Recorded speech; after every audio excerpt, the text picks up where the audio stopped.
Mr Speaker. The Honourable Bill English in reply. Well, Mr Speaker, that speech was better than Andrew Little's.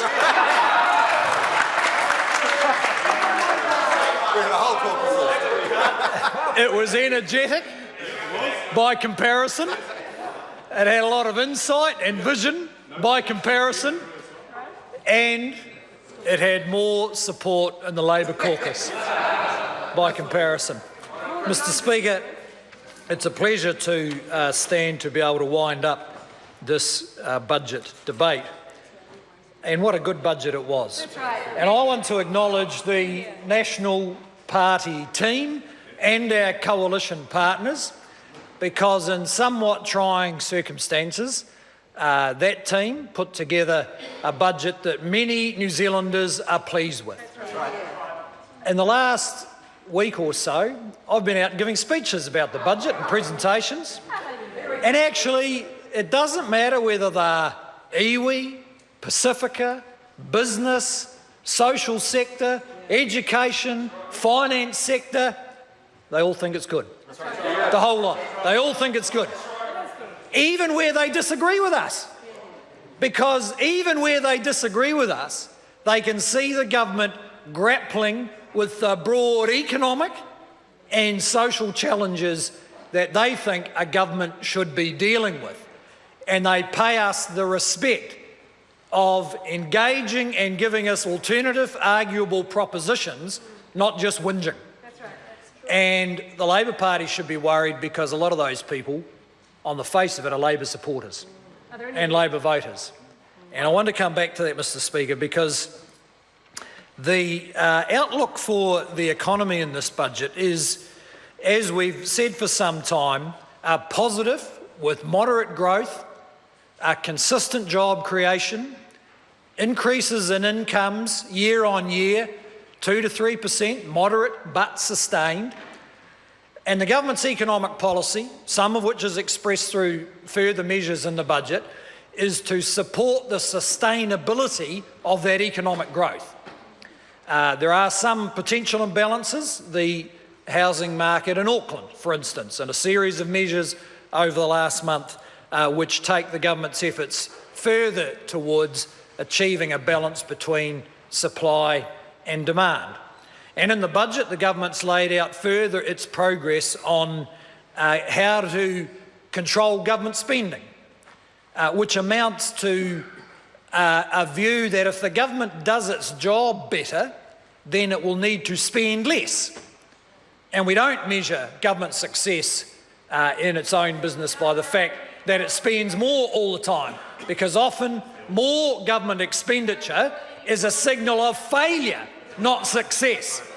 It happens because the last 15 programs didn't work. So, Mr Speaker, in the face of that budget, can I get a drink of water, please? In the face of that budget, the Leader of the Opposition got up and gave one of the worst budget reply speeches we've heard. To be fair, some of the others of the previous 4 Labor leaders were pretty bad. Honestly, they were. But the real question is, why was it such a bad speech? Well, he made one mistake among many, and probably the biggest mistake, and that is, well, standing up. That was a bit of a problem, but at least he got to sit down at the end. That fixed that problem. No, his other big mistake was listening to Grant Robertson. It really was, because Grant Robertson, other leaders have made the same mistake, and look what happened to them. In fact, Grant's probably surprised how quickly his strategy's working. It's worked 3 times before, and they're all on the bench over here. There's room for one more, I'm sure. The reason that the opposition, one of the reasons he gave such a bad speech is actually because Labor doesn't have anything to say. And look, it's not what the government says about Labor that is most devastating for them, it's what they are saying about Labor. And here's a question that every Heartland Labor supporter is asking. Why didn't the Labor government put benefits up when it had the biggest surpluses a government's ever had? Why didn't they? Why didn't they put them up? Every Labor caucus member was asking themselves that question. It's not our doubts about Labor that are going to be so hard on this Labor Party through a long, cold winter. It's Labor's doubts about Labor. Because if Labor couldn't put benefits up for the poorest when it had the money, what's Labor for? Well, it's not for anything in particular, is the conclusion that we came to long ago, but Labor voters are starting to come to now. And the reason, well, I'll give them one reason why Labor didn't put benefits up, because of the political judgment of its previous leadership that no one trusts Labor on welfare. Because they see the Labor Party as a one-way cash machine. Take the money off that's the fruits of successful capitalism and use it to buy political power. That is the modern Labor Party and how they're perceived, and the previous government leadership was right. That's why they didn't put benefits up, because they knew they'd lose votes if they did it. And we have the irony of a National Party who can put benefits up and we'll win votes because we did it. We'll win votes. Why? Because we don't treat the lowest income people as meat to be ground in our political machine. Most of them don't vote or won't vote, and certainly won't vote for us. But the New Zealand public trusts us with their money. That's what it comes down to. People who are working in the cold weather today, who at the end of the week pay over their PAYE, will vote National because they know that we will use that money responsibly. And when we're alleviating hardship in the lowest income families, we will treat those families with the respect of creating some kind of reciprocal obligations. We'll think about requiring them to turn up to a work test because we think they're capable of work. The Labor Party never thought they were capable of work. They treated them like they were helpless. The public knew that and believed that if Labor gave them more money through their benefits, it would make dependency worse, not better. And that's the question Labor is asking themselves. What are they for if they couldn't lift the incomes of the lowest income New Zealanders? And Mr. Speaker, it's summed up in their argument against social bonds today. There isn't an enterprising, innovative lefty in the developed world who's not excited by the possibilities of social bonds. If you're a social enterprise green, if you know about Grameen Bank, if you've been in the development unit in some UK local council, you're pumped up and you're wanting to do it. One group of left politicians in the whole world are against it. Who's that? The New Zealand Labor Party. The New Zealand Labor Party. Mr. Speaker, it simply sums up the political time warp they're in. You see, this lazy Labor Party, uninspiring Labor Party, this Labor Party that sucks hope from those who need it most, have been waiting round to be able to say, the nasty Tories, cut everything, vote for us, we're kind and caring. That's right. It's not happening, so they're marooned. They don't know what else to do.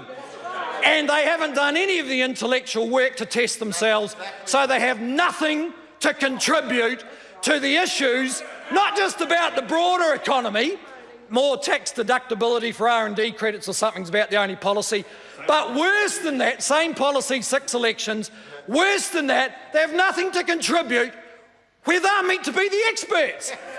They're meant to be the defenders of low-income New Zealand. They have nothing to say about social investment except don't do it. Nothing to say about social bonds except don't do it. Nothing to say about the reform of state housing except don't do it. Order. Order. The time for this debate has expired. The question is that the amendment in the name of the Leader of the Opposition be agreed to. Order. Those who are of that opinion will say aye. To the contrary, no. Oh, sorry, I think I'd better put it again. I think the question might have been slightly drowned out. The question is that the amendment in the name of the Leader of the Opposition be agreed to. Those of that opinion will say aye. To the contrary, no. The noes have it. A party vote has been called for. The clerk will conduct a party vote. No, the member will resume his seat, and I just want to remind people of the very good ruling from my colleague, the Assistant Speaker, last week as to what happens to people who interject during party votes. The clerk will conduct a party vote. New Zealand National. 59 votes opposed.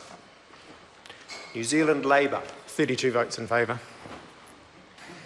Green Party. 14 votes in favour. New Zealand First. 12 votes in favour. Māori Party. Tokoru e whakaheana.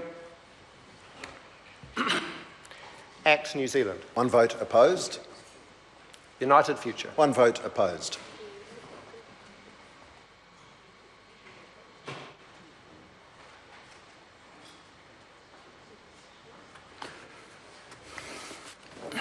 The ayes are 58, the noes are 63. The amendment is not agreed to. The question now is that the motion be agreed to. Those of that opinion will say aye. Aye. To the contrary opinion will say no. No. The ayes have it. A party vote is called for. The clerk will conduct a party vote. New Zealand National. 59 votes in favour. New Zealand Labour. 32 votes opposed. Green Party. 14 votes opposed. New Zealand First. 12 votes opposed. Māori Party. Tokoru e whakaheana. ACT New Zealand. 1 vote in favour. United Future. 1 vote in favour.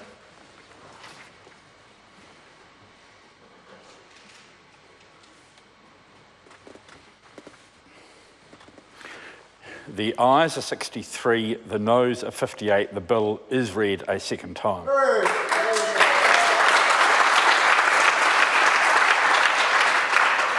Appropriation 2015-16 Estimates Bill, second reading. Call Government Order of the Day number 2. Accident